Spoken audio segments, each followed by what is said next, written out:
Like everybody else, I'm trying to figure out what the nature of reality is. And this talk is on the cosmos, so it's sort of big, so I didn't include my consciousness so much in it as a formulation. But yes, I agree with the last speaker.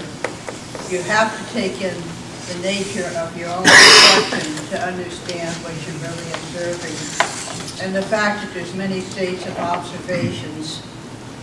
I worked on this model at Lawrence Berkeley National Laboratory for a number of years.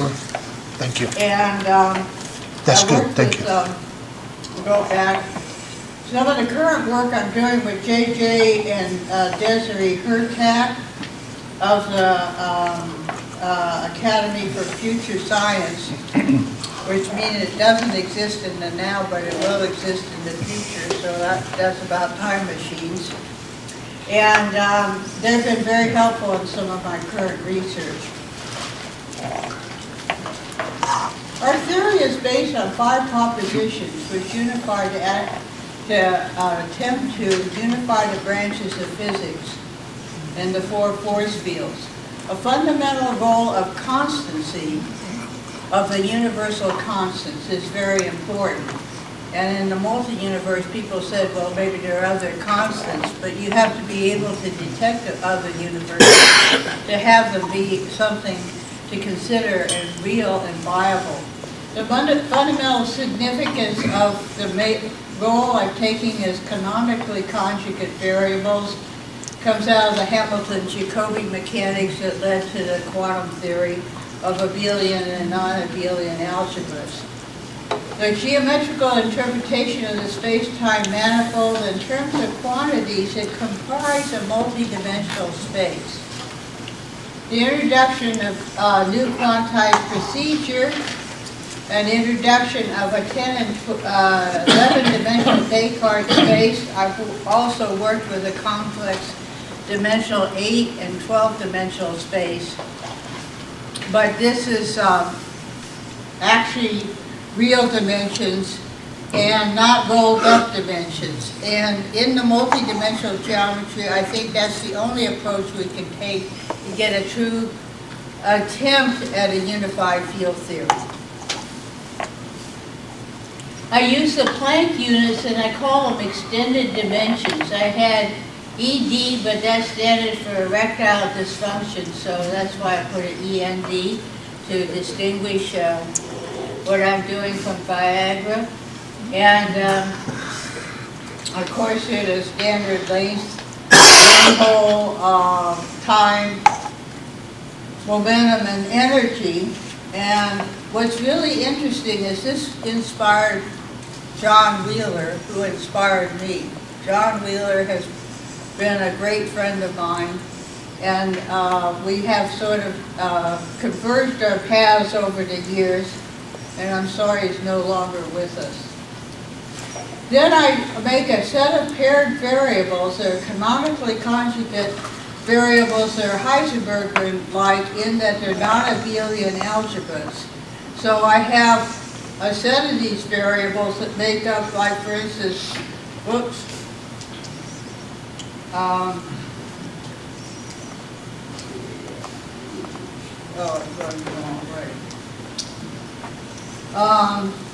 so I have space and momentum, of course, which is the standard Heisenberg principle, and time and energy, which is the standard, also a standard but somewhat controversial Heisenberg principle.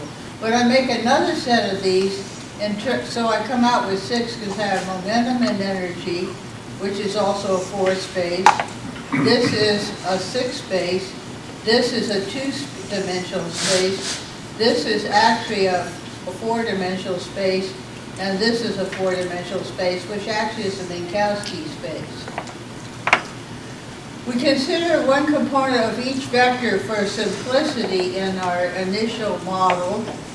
And then we calculate our 4 new relationships, which are new Heisenberg non-abelian algebra canonically conjugate variables. And there's a whole group theory behind this approach. One of these relates to the force which is in the stress energy tensor of pi c fourth over g. I think it's 2 pi, yeah, 1 over 4 pi c fourth over g, and this actually is a force unit. And I think it's a force that expands the universe in the cosmological current model. We consider the components of the vector quantities, as I say, in terms of the force space, and then we can make the usual space-time connection of the Minkowski space in terms of the dimensions of x, y, z, and t. And the universal constant, of course, comes in here, as well as E equals mc squared. So it's interesting the roles that the universal constants occupy. Also, I use this metric for the force space, plus, plus, plus, minus for time. The usual definition of a force space invariant is in terms of a spatial quantity or vector or scalar quantity. So you have a vector, for instance here, which would be a 3 vector, and a scalar. So you get a new set of equations which I derive in terms of these different sets of canonically conjugate relationships. And then here's another one in terms of x and e. And so, oops, did I hit that?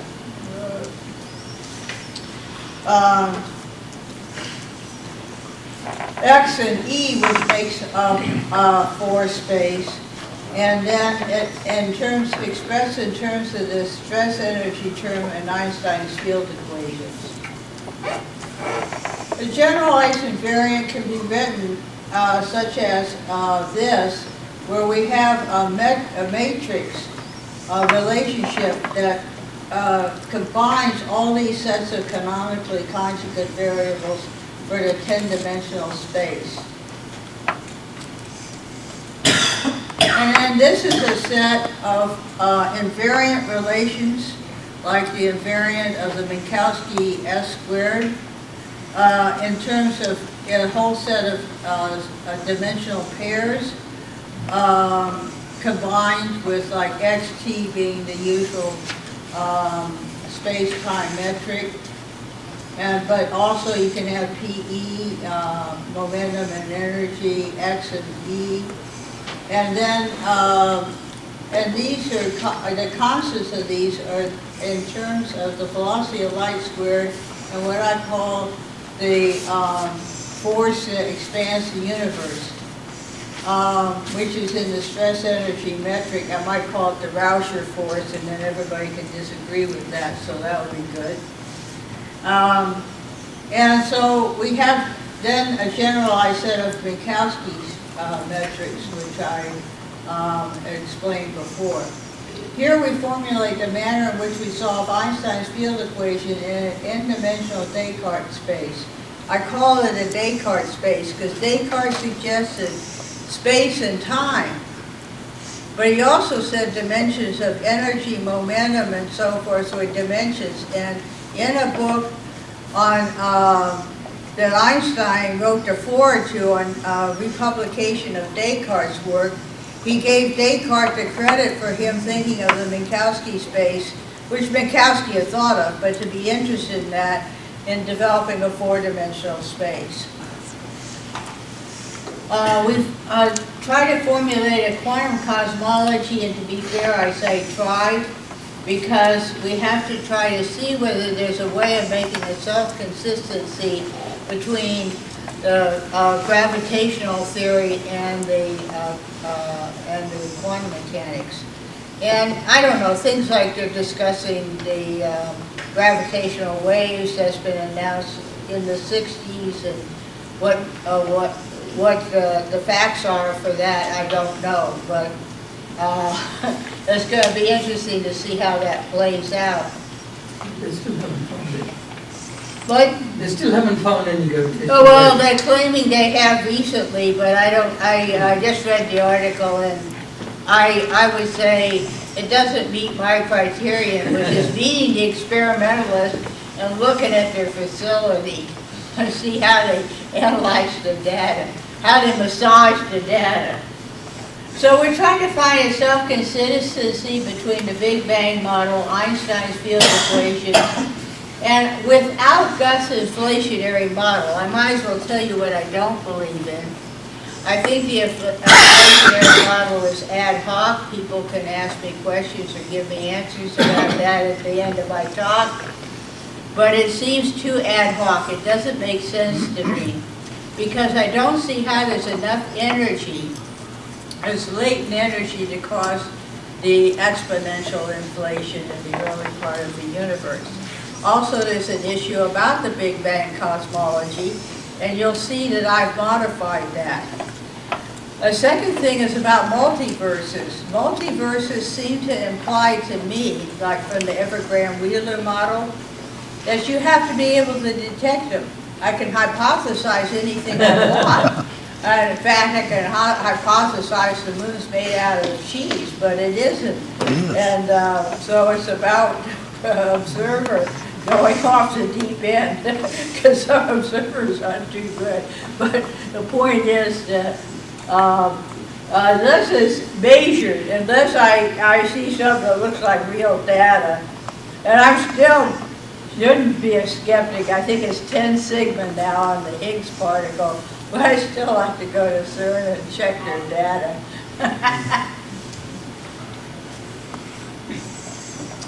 Actually, dark matter and dark energy, I think, are oxymorons.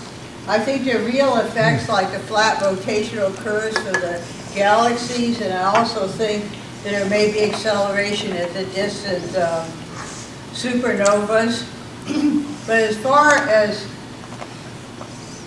what they mean, because they seem to be labels for something one doesn't understand. Now that might be a first step, but you've got to not get mixed up with the label being the reality. Also, now some of the people for distant galactic acceleration have reintroduced the cosmological constant V. Whoops, I hit it too hard. And I don't know, Einstein said that was the worst mistake he ever made.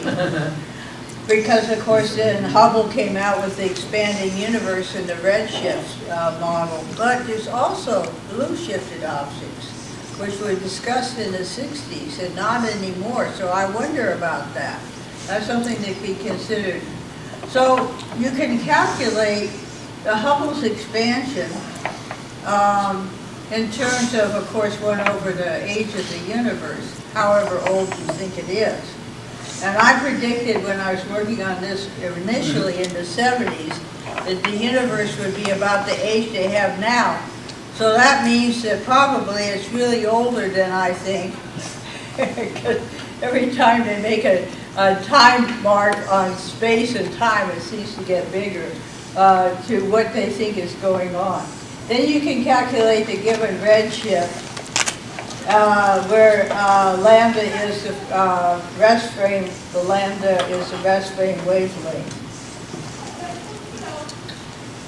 So here's Einstein's field equations, and as I said, you see c squared over g, c fourth over g comes into the equation in front of the stress energy tensor. Of course, this is the Ricci curvature tensor, the gravitational constant, and then I had included the cosmological term, but in general I have worked without this term and solving the equations, and they seem to come out very well for a closed universe. And so, of course, T mu nu is the Riemann-Christoffel symbol, and you're not supposed to name stuff after yourself, but I didn't know what else to call it. And so next, so then we express the right side of Einstein's field equations. This is just exemplifying what I was saying before. And if there is a small cosmological constant, it could come into a vacuum term, which is is like a Dirac vacuum. Not exactly a Dirac vacuum, but it would be like a vacuum that would come in to the stress energy tensor. Now, this vacuum state could have polarizing effects, it may explain the 3-degree blackbody radiation curve having polarity, for instance, without introducing gravitational waves. Then, now I'm going to set C equals and G equals 1, which of course is actually criminal, but that's what everybody does, so I'm going to do that too. And then I'm going to say maybe the vacuum can be expressed by using a parameter like Einstein's cosmological constant. And it actually might not be a constant, it might be variable, because one of the keys is if we have an almost flat Riemannian space, how do the galaxies get formed? How do you get the perturbation, and people have talked about that in this conference, how do you get the small perturbative effect that creates galaxies, stars, and everything else, you know? Because that's really an important issue. I know when I was at Livermore Lab in the 60s, they had computer simulations, and of course they do have better ones now, but it's very interesting because it's almost a hydrodynamic kind of problem to figure out how does matter coalesce in certain regions of space and also these galactic clusters, and whether that's a meaningful concept or not. The vacuum density that we define for the vacuum is lambda over 8 pi, where again we use the cosmological constant to formulate it. In the standard view, the density of the vacuum approaches 0. That is, there is no vacuum density. And the matter density is approximately 10 to the minus 29 grams, which would give just a closed universe. But if you actually calculate the Planck density, it's 10 to the 93 grams per cubic centimeter, enough to blow up the universe a number of times. So actually, if we turn that into energy. So it's obvious that if there is a vacuum effect, if there is a plenum or a field of the vacuum, it's clear that it's going to have to be just a very small part of the Planck vacuum density energy phenomenon. Then I make this is the group multiplication table that I made up, and it's probably pretty hard to read from there, but I made up multiplication tables for the little m, I, k, and that's what the solution is. Some of this will be in the paper that I'm publishing in the proceedings.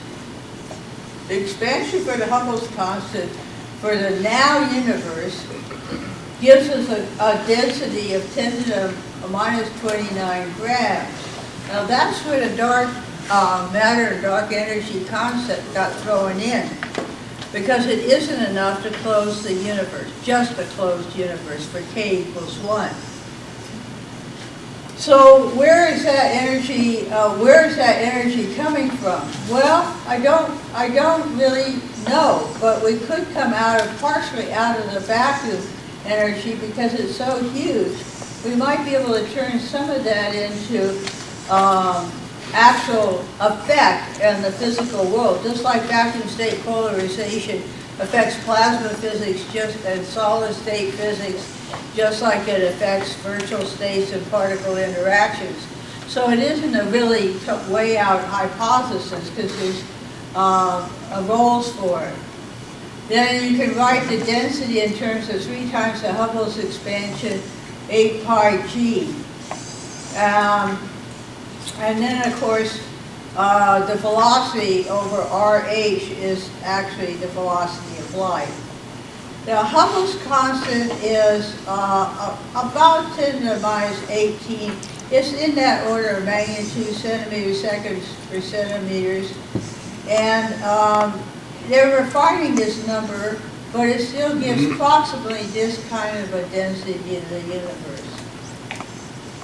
So then this is just a set of the Planck units because I got enamored with them and sort of brought them into the religion of physics. I'm responsible if it turns out it's completely wrong, so you can blame me for that. No lawsuits, please, for that. But anyway, this is just a set of whoops.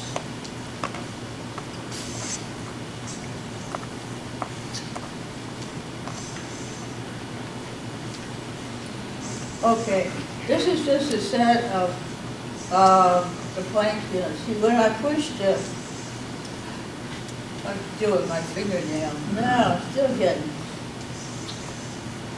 This is just a set of the Planck units and their values. In the early universes in this column, if I could put the laser printer out on without going to another slide.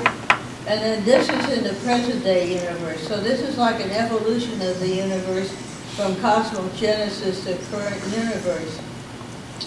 It's amazing how much energy density there really is throughout the universe to cause the expansion. But I will tell you some ideas about how I think there's also a continuous creation component, like Sir Arthur Eddington said. Notice, I mean Sir Fred Hoyle. The universe variables, the universe starts at, of course, 10 to the minus 44 seconds for the Planck unit. And then we assume the velocity of light is constant throughout the universe, because if it isn't, it's too complicated to calculate. And therefore, it doesn't really give us the feeling of what's going on. We take the simplest approach first. Then we have the Schwarzschild conditions, of which the mass of the universe is c squared, the radius of the universe divided by 2g, which is 10 to the 55 grams, or 10 to the 80th hadrons. And it has a radius of 10 to the 28 centimeters. This is a graph of where I take the early universe parameters from the Planck units and say in the base of Schwarzschild condition for a just closed universe, and expand that to the current universe. And actually, there's two ways of calculating the density. So there is nonlinearities, which I think may be another way of looking at Gust's model, not at the early universe, but at the later universe. And his idea was to try to explain non-uniformity. But the fact that it's quite uniform, that the uniformity is quite constant, isotropy and uniformity. And, whoops. I think I skipped one. This is a calculation of the evolution of the parameters throughout the universe. And I guess I'm going to be finishing early, so we'll have a lot of good questions. As I say, what I'm really saying is, and it's a very interesting statement, the universe currently of 10 to 28 centimeters, 10 to 55 grams, obeys exactly the Schwarzschild condition. But in order to get that universe, there had to be a continuous creation component, as well as the current model, which is just a big bang and everything was created in the beginning, and God left town and let it go, and that was an explosion in his lab when he was a chemist.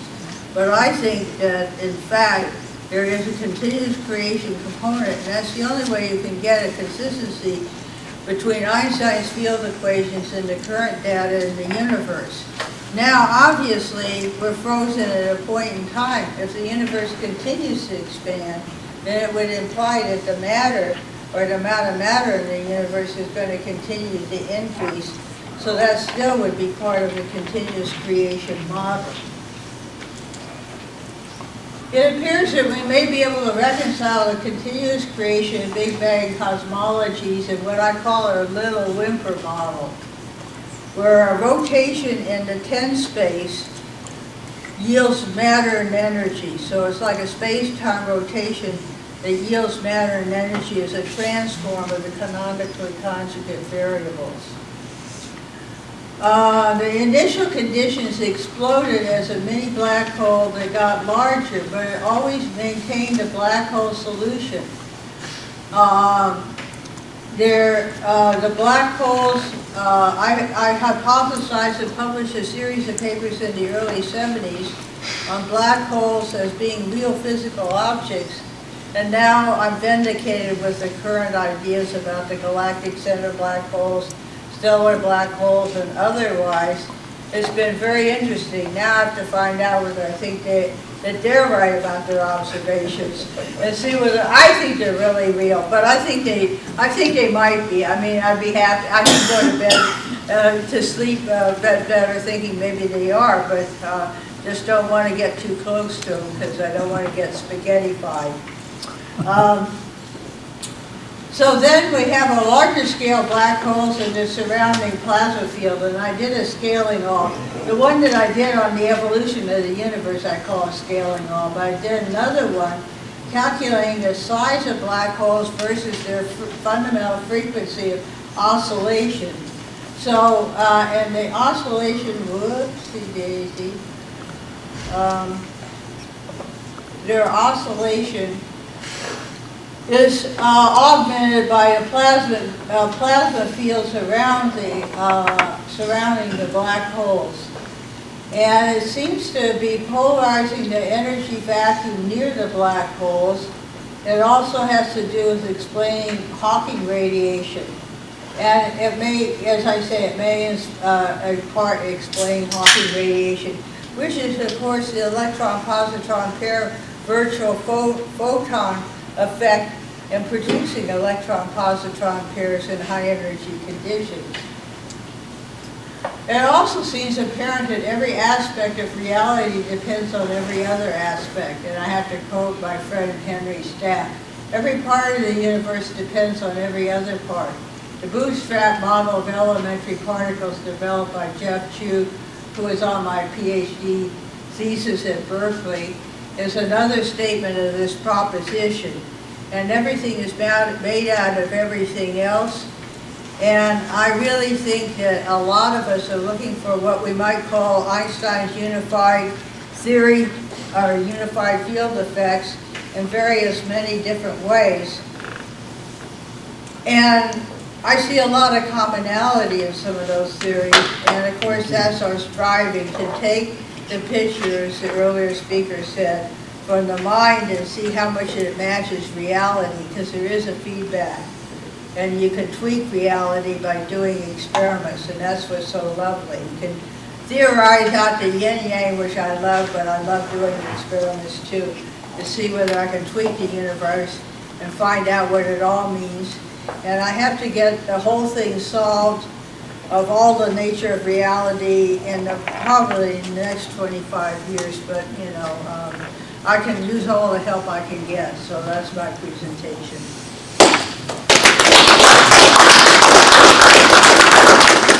Do we have any questions from the audience? I'm sorry, Al first, and then... If everything depends on everything, what does that say about the Hubble boundary for every point? Every point has its own Hubble boundary.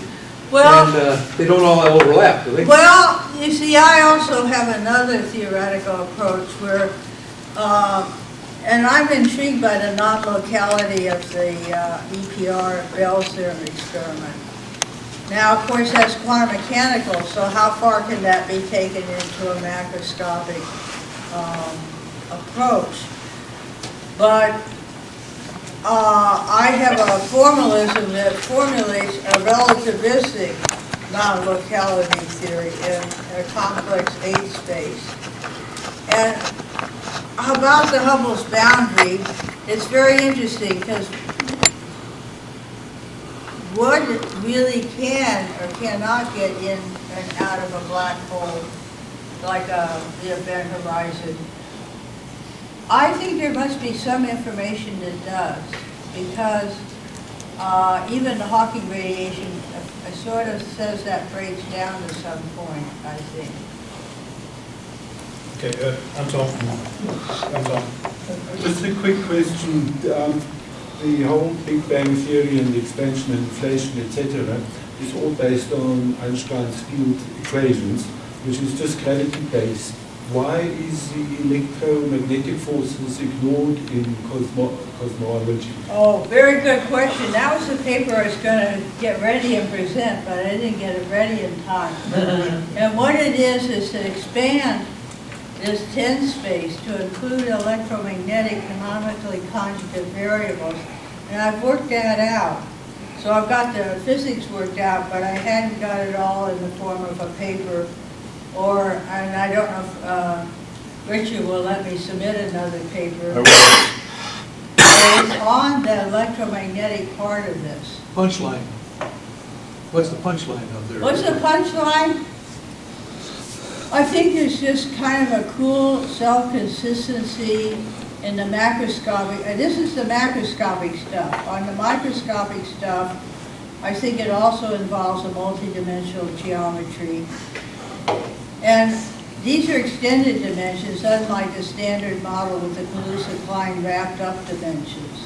And that's true of my quantum mechanics theory with the complex dimensional spaces. And then, Yeah, quick question, on your topic, I assume by cosmogenesis you mean just Big Bang or something different? I just mean the start of the universe. Yeah, but I mean, what is the, But that's not Big Bang? okay, there's been a lot of, revisiting the Big Bang, and some of that may be my fault for promulgating the Big Bang when I was at Berkeley. I asked myself, this is a very interesting question. In high school, I asked myself, if there is a Big Bang closed cosmology, what's the temperature outside the universe? I don't have an answer, but in a 10-dimensional space, the topology of that space isn't so clear on inner and outer as it is in a regular 3-space, 1-time dimension. But that's the direction I've moved in, although I modified the Big Bang to include this continuous creation term that Sir Fred Hoyle introduced, and I think he was sadly neglected, and that his work should be revisited. Hoyle and Nolakar. I got two questions. The first one, you mentioned the blue shift. Okay, what are the implications of that? And second, one of my colleagues here mentioned that the redshift attenuates to 0. Would you agree with that? Well, there's the gravitational redshift, and there's the velocity redshift. In other words, there's 2 forms of redshift. One is actually just from an object moving like a Doppler shift, and the other one is a shift due to the existence of gravity. So there actually are 2 forms of redshifts. The blue shifted objects, to me, were a clinker that said there's something wrong with the current models, and my own would be also have to modify to include that. But when they first discovered quasars, they found that some of the quasars appeared to be blue shifted, and they actually thought they were in the atmosphere. The red and blue, some kind of big atmospheric phenomenon. But of course now they think they're distance. But they dropped this whole blue, I have a whole bunch of papers from the 60s when I was at Berkeley on blue shifted objects. But they never pursued that. But I think I'm also, with my theory, saying this is what I've developed, but I'm also saying where the clinkers are in it, and also the clinkers in the current theory. Because of course, the homogeneity and isotropy of the universe, if I have a continuous creation, I have to have it in such a way that it tends to maintain that uniformity of structure that we know. I mean, it's lumpy, it's a lumpy universe, but it's kind of looks the same whether you look from the South Pole or the North Pole with an equally good telescope or the Hubbles or something. I don't know if I'm answering that or not.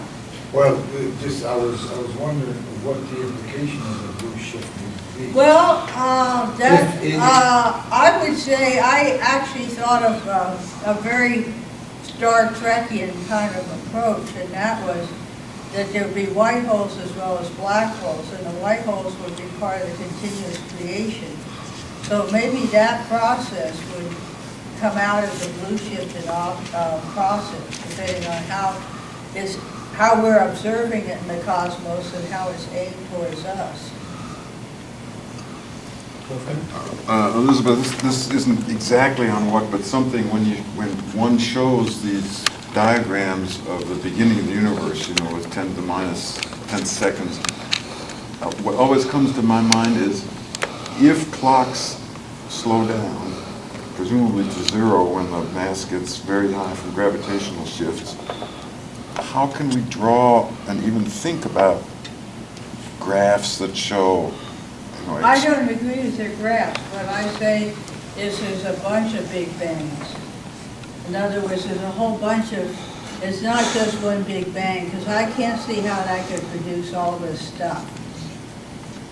And I also have in mind as a subjective thing that there seems to be a negentropic principle in which evolution seems to make things more complex, like humans and animals and plants and so forth. They're more complex than a rock. That doesn't take credence away from the rock. But I also feel there must be some part of the universe that is somehow affecting that and coming in to affect that. But the one big bang with the inflation doesn't ring true to me because I think it's too small, but it is interesting to note that the universe does seem to obey a Schwarzschild condition, but I think there must be a whole bunch of Schwarzschild conditions. And we sort of see that with the black hole observations that are being made. So I don't have that fully reconciled.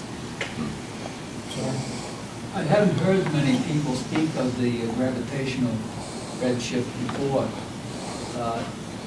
They had the choice, I think, back in the 30s to adopt a gravitational theory of the redshift, but there was no evidence that there was any there was no evidence for a gravitational field, and so they chose the Doppler shift. But recently I found that gravitational shielding occurs from an experiment with the sun and the moon, and with gravitation, and it's just the right amount to reproduce the Hubble redshift. I'm talking about this on Wednesday. Oh, I'm very interested in that because there's some kind of pendulum experiments where you have like a Foucault pendulum, and they're very regular, but they claim that there's some deviation when there's a solar or a lunar eclipse where you're getting this small gravitational body in front of the sun. They claim it slows down the Foucault pendulum. It's a possibility. You have to have a very, you're measuring at the level of 1 centimeter, 10 to the minus centimeters per second squared, 1/1000th of the Earth's gravitation. I know, and I thought, my gosh, I don't know how to measure that. Well, they are measuring it. They measured it in this But I have seen data on that, and it certainly struck me that that's an important, if that's verifiable, that's a very, very well, important. I've analyzed it, and I've also predicted the amount of absorption by the moon, and I get the same answer. Wow, yeah, that's interesting. This is the first time that gravitational shielding has been observed. The authors of the paper that did the work of measuring it, they said that they couldn't offer an explanation of the anomalous effects. They expected quite different effects. But Well, I've explained I why these hypothesized- effects occur. I hypothesized that we got dual polar forces like charge. And I'm wondering why gravity is monopolar, or is it? Because if there's a shielding effect, that would say there's going to be a counter effect of the moon in there, so therefore there's a plus, there's attraction and perhaps repulsion if you have a gravitational shield. No, it's just affecting the gravitation. It's reducing the gravitation. It's only reducing it by by 20 times 10 to the minus 6 centimeters per second squared. Oh, okay. Okay, that sounds like it's an measurable. It's I mean, barely that would be measurable, barely measurable. measurable. Yeah, that's measurable. And it's a big experiment too.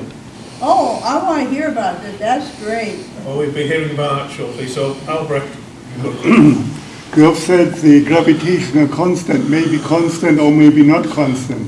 That's If the the point. gravitational constant would be some way changed with the time, then there must be a process behind which makes it changing. And do you have any idea what such a process is? Well, I would say this.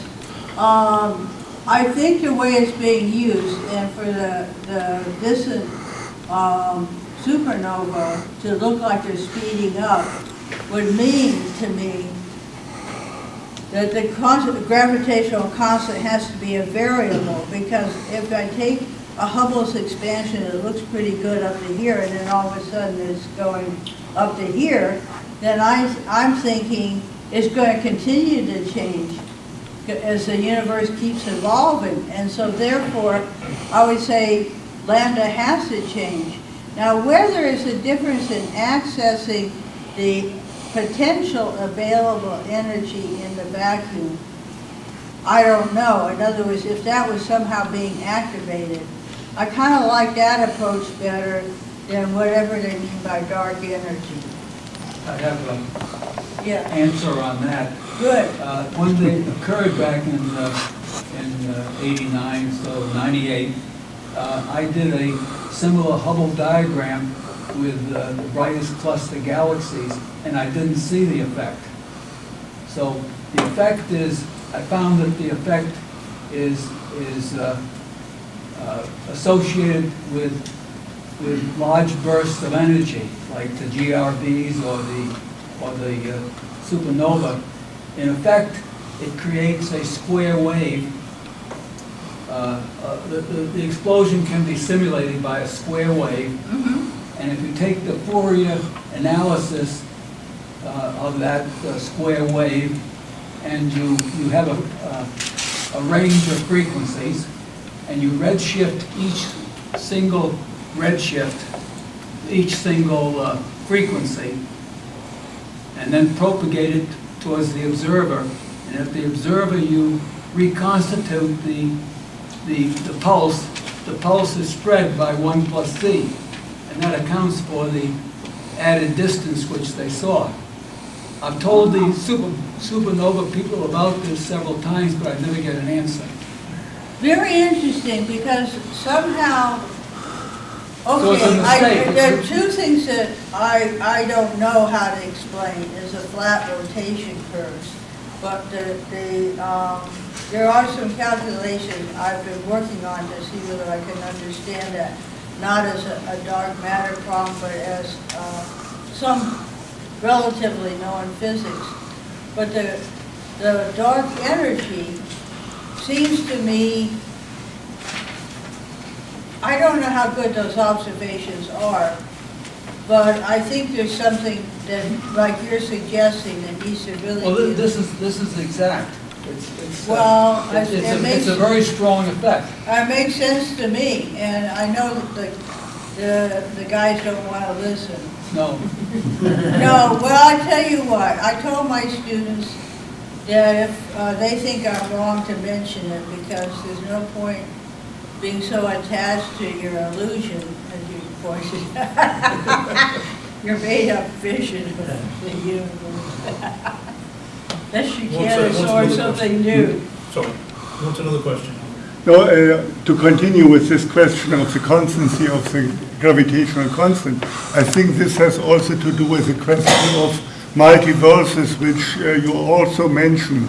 The reason behind the assumption of multiversions is, as I understand it, that it's very surprising that the physical constants are just the way as they are, because it's from the scratch very, very improbable that they are as they are to make a stable universe.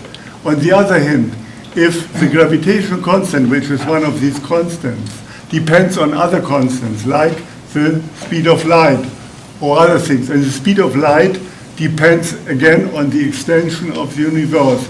All these things can be connected to each other, and then the whole system, all this can be a feedback process, a circular, closed circle process. And if we have this and this process stabilizes itself, then this would be made unnecessary an assumption of multiverses, because then in our universe, all these constants would control themselves to make a stable system.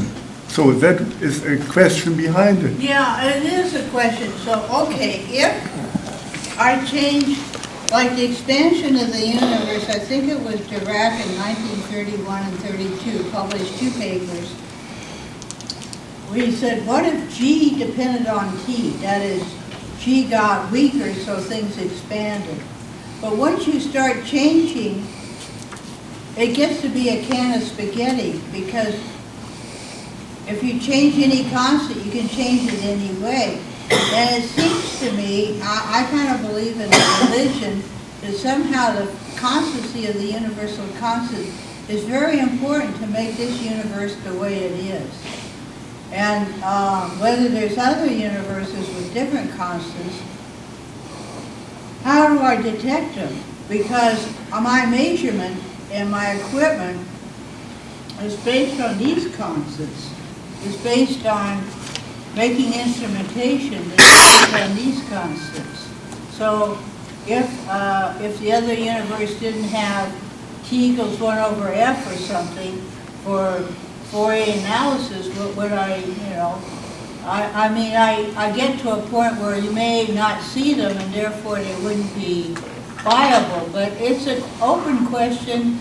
Tagamet introduced the multiverse, I guess, and there's a whole bunch of people on that bandwagon with, I will caution hand waving and not too much physics. But if that is a viable theory, it's got to have some content, it's got to have some meat to it.